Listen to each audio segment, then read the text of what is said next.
السلام عليكم ورحمة الله وبركاته. الحمد لله رب العالمين، حمدا كثيرا طيبا مباركا فيه. أشهد أن لا إله إلا الله وحده لا شريك له، وأشهد أن محمدا عبده ورسوله الكريم. اللهم صل وسلم على نبينا المصطفى محمد وعلى آله وأصحابه أجمعين. أما بعد، رب اشرح لي صدري ويسر لي أمري واحلل عقدة من لساني يفقهوا قولي. Segala puji bagi Allah, kemudian salawat dan salam pada Rasulullah, pada keluarga dan seluruh sahabat-sahabatnya yang Allah muliakan insyaAllah. Bapak Ibu jemaah salat subuh yang datang karena Allah, Allah yang balas dengan surganya insyaAllah. Di pertemuan kita sebelumnya, kita sudah membahas salah satu daripada yang masuk dalam kategori dosa besar adalah permainan an-nardu atau an-nardashir, yaitu permainan dadu.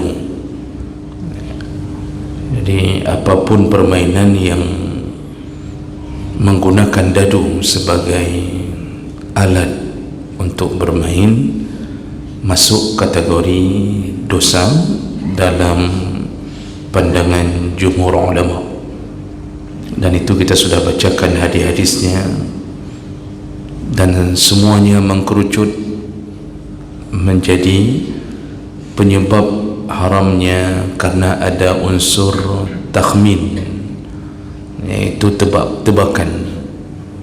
Jadi begitu melempar dadu maka muncullah takhmin, apakah beruntung atau tidak beruntung, apakah yang keluar dadu yang bertuliskan 6 titik atau 1 titik, dan itu akan menentukan nasib si pemain berikutnya. Nah, di sini titik yang menyebabkan para ulama sepakat, jumhur ulama sepakat mengatakan haram. Walaupun begitu, kalau seandainya tidak digunakan untuk bertaruh, hanya sekedar permainan belakang, juga jumhur ulama mengatakan jatuh kepada kemakruhan. Baik, kita lanjutkan. Berikutnya yang dimasukkan dalam kategori dosa besar walaupun terjadi khilafiyah adalah al-la'bu bis-syatranji, bermain catur. Jadi Imam Al-Haythami itu memasukkan permainan catur ke dalam urutan dosa besar di dalam kitabnya ini, yaitu kitab Az-Zawajir, walaupun di dalamnya terjadi khilaf, namun sebahagian besar menyatakan haram. Jemaah melakukan Allah Subhanahu wa ta'ala, tentu keharaman ini bukanlah pilihan suka-sukanya para jumhur ulama. Mereka tentu tak berani mengambil hukum kecuali berlandaskan daripada Al-Quran dan Sunnah Nabi SAW. Nah, dengan begitu, apa yang menjadi penyebab jumhur ulama menyatakan keharaman bermain catur? Banyak hadis-hadis, dan di antara hadis itu ada yang dhaif, ada yang palsu, namun ada yang dijadikan hujjah, ada yang kuat. Jadi karena banyaknya hadis, maka yang dhaif pun bisa terkuatkan dengan bantuan dari hadis yang lain. Di antaranya Rasulullah sallallahu alaihi wasallam menyebutkan dalam salah satu hadis riwayat Al-Baihaqi, asy-syatranju huwa maisirul a'ajim.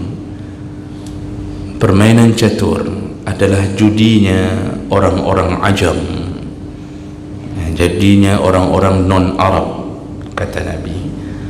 Namun sebahagian ulama hadis termasuk Imam Albani mengatakan bahawa hadis ini tidak ditemukan sanadnya, artinya bisa jadi dhaif, bisa jadi palsu.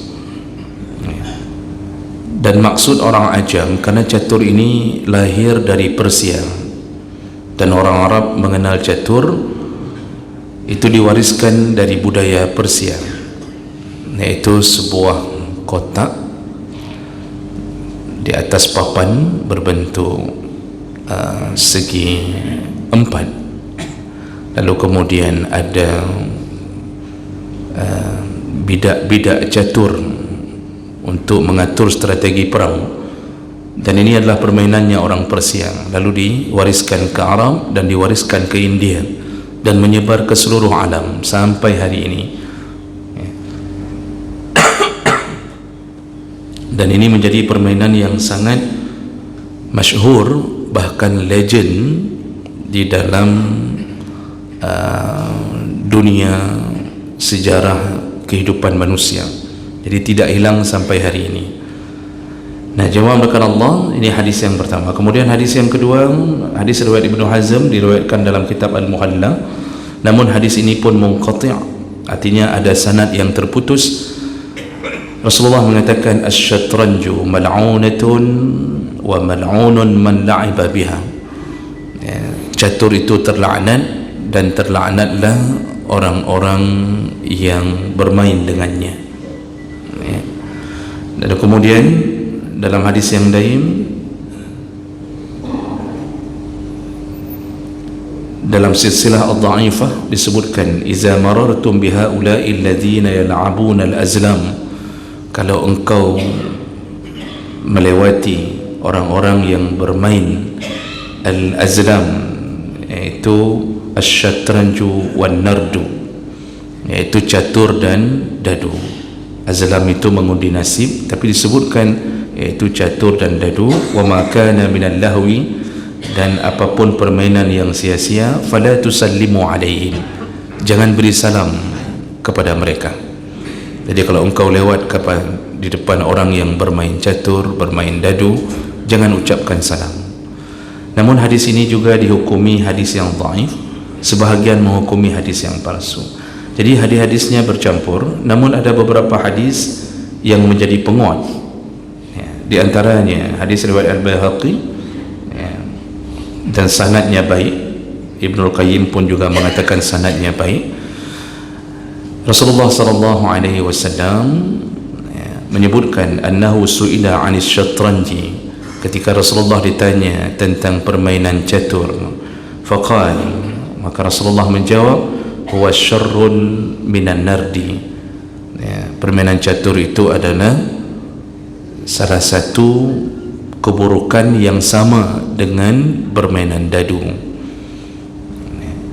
Dan kemudian dalam hadis yang lain disebutkan man la'iba bin nardi faqad 'asallah wa rasulah, barang siapa yang bermain dengan dadu maka dia telah maksiat kepada Allah dan Rasul. Jadi tadi Rasulullah menyamakan catur dengan dadu, kemudian Rasulullah menyebutkan dadu itu bermaksiat kepada Allah dan Rasul.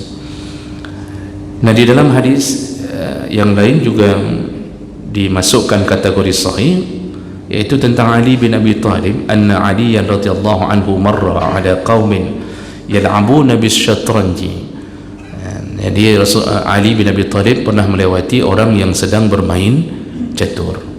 Faqal ma hadhihi at-tamathil allati antum laha 'akifun, ini kalian kenapa berdiam diri di depan patung-patung, kata Ali.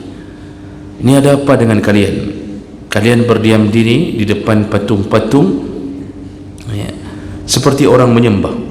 Maksud Ali adalah karena bentuk anak catur itu adalah bentuknya patung-patung, ada kudang, ada raja, ada apa lagi itu, ada yang tidak ada permaisurinya di situ.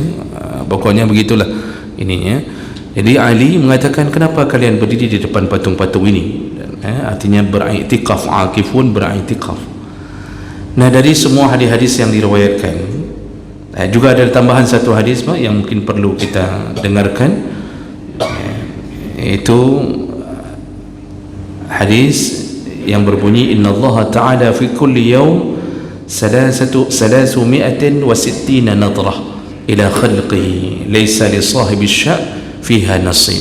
Setiap hari Allah memandang hamba-hambanya, itu memandang dengan kasih sayang, maksudnya 360 kali, namun tidak termasuk yang disayanginya adalah sahibus sya', yaitu para pemain catur.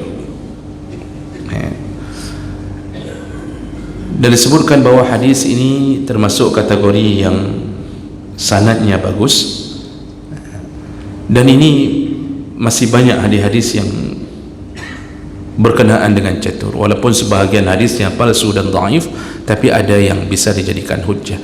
Karena banyaknya hadis, maka para ulama kemudian mengambil kesimpulan dalam dua pandangan. Jadi ada dua golongan besar yang berbicara tentang permainan catur. Yang pertama jumhur ulama, yaitu selain mazhab Syafi'i, Hanafi, Maliki, Hambali, itu menyatakan catur itu haram berdasarkan nas, yaitu dalil yang ada. Dan seandainya pun kalau catur itu tidak dijadikan sebagai taruhan atau tidak dijadikan sebagai alat untuk berjudi, maka di sisi jumhur ulama tetap hukumnya haram, karena hadis-hadis menyebutkan tentang zahirnya permainan catur yang dibenci oleh Rasulullah SAW. Namun para jumhur ulama menyatakan alasan yang lebih kuat kenapa mereka tetap berdiri di atas hukum yang haram. Dasarnya pertama adalah setiap permainan catur itu tidak lepas dengan adanya proses memuliakan patung-patung seperti yang disebutkan dalam hadis Ali bin Abi Thalib. Makanya Ali marah ketika melihat orang berdiri di depan patung-patung kecil. Nah, ini yang perlu dihindari kata jumhur ulama, yaitu bermain dengan dasar bentuk-bentuk patung yang telah dibuat menjadi bentuk-bentuk makhluk hidup. Jadi perkara ini yang menjadi alasan pertama, karena semua yang berurusan dengan patung itu menyebabkan malaikat rahmah tidak akan masuk ke tempat tersebut. Rasulullah SAW menyebutkan dalam hadis riwayat Bukhari Muslim, la tadkhulul malaikah baitan fihi at-tamathil, tidak akan masuk malaikat rahmah di dalam rumah yang ada at-tamathil, patung-patung, baik patungnya besar banyak atau patungnya kecil sedikit atas nama patung, dan itu dimuliakan, dihargai, disimpan dengan baik, maka menyebabkan malaikat tidak mau masuk. Ini alasan yang pertama. Yang kedua, kata jumhur ulama, permainan catur itu biasanya akan melalaikan daripada mengingat atau berzikir kepada Allah Subhanahu wa taala. Bapak-bapak yang sudah mengenal permainan ini, dan tentu rata-rata kita mengenalnya, walaupun ada yang bisa bermain, ada yang tidak, itu berjam-jam menghabiskan waktu sehingga kadang-kadang jatuh ke dalam kelalaian. Jadi kadang-kadang bermain tidak ingin diputuskan walaupun azan sudah berbunyi, karena permainan ini mengundang keinginan untuk melanjutkan. Jadi yang kalah ingin melanjutkan, yang menang ingin mempertahankan eksistensinya, ingin mempertahankan 2 periode untuk tetap menjadi pemenangnya. Itu menyebabkan apa? Terjadilah keinginan-keinginan melanjutkan permainan, berjam-jam tak selesai-selesai bermain catur. Dan ini walaupun tidak jatuh pada semua orang, tetapi rata-rata melalaikan waktu, melalaikan keinginan untuk berzikir. Jadi tidak ada lagi keinginan menuntut ilmu, hari-hari terus bermain catur, asal ada kesempatan duduk, ya, apalagi kedai-kedai kopi yang menyediakan catur itu sampai 3 jam 4 jam tak terasa untuk menghabiskan itu. Dan ini termasuk salah satu tipu daya syaitan yang Allah sudah ingatkan tentang wal asri innal insana lafi khusrin, yaitu tentang masa, sesungguhnya manusia telah jatuh ke dalam kerugian. Kenapa? Membuang-buang masa, membuang-buang waktu. Nah, ini alasan yang dikemukakan yang kedua oleh para jumhur ulama. Kemudian alasan yang ketiga, dikhawatirkan dengan permainan ini orang akan jatuh ke dalam pertikaian. Jadi cekcok, saling caci maki, apalagi kalau dijadikan sebagai alat untuk bertaruh. Nah, jawab belakang Allah, ini yang diambil keputusan oleh jumhur ulama. Walaupun begitu, ada ijtihad yang lain, ya. Mazhab Syafi'i dan terutama ulama-ulama dari mazhab Syafi'i itu tidak menjatuhkan vonis haram pada catur, dan ini didukung oleh ulama kontemporer, beberapa ulama kontemporer, termasuklah Yusuf Al-Qardawi. Mereka mengatakan bahawa catur tidak masuk ke haram selama tidak jatuh pada melalaikan salat atau ibadah, dan juga tidak dijadikan sebagai taruhan, jadi sekedar hanya permainan belaka. Apabila dua syarat ini tidak ada pada orang yang bermain catur, artinya ketika dia bermain catur dia jaga waktu. Jadi dia mungkin sudah lelah baca Quran, dia ingin merefresh dengan mengajak orang bermain catur, tapi dia tetap menjaga waktu asar, waktu maghrib dia jaga, waktu isya dia jaga. Artinya orang hanya sekedar bermain untuk menyegarkan pikiran yang lelah dari ibadah, dan dia berjaga-jaga untuk menyambung ibadah yang lain, maka ini dibenarkan menjadi mubah dalam pandangan sebahagian ulama. Juga tidak dijadikan sebagai taruhan atau alat untuk berjudi.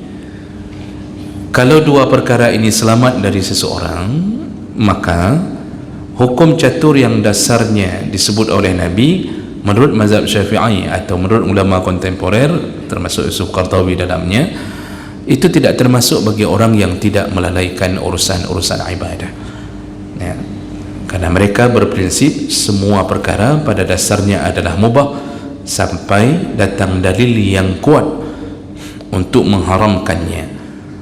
Dan juga mereka bersandar pada kaedah al-hukmu yaduru ma'al illah wujudan wa adaman. Hukum itu tergantung pada penyebab.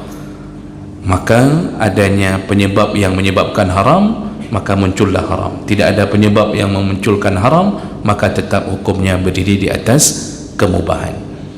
Yusuf Qardawi pun dalam kitabnya Halal dan Haram menyatakan seperti itu. Jadi walaupun begitu, masih ada celah bagi kita yang mungkin ingin menyelingi dengan permainan ini, masih bisa bersandar pada ijtihad ini.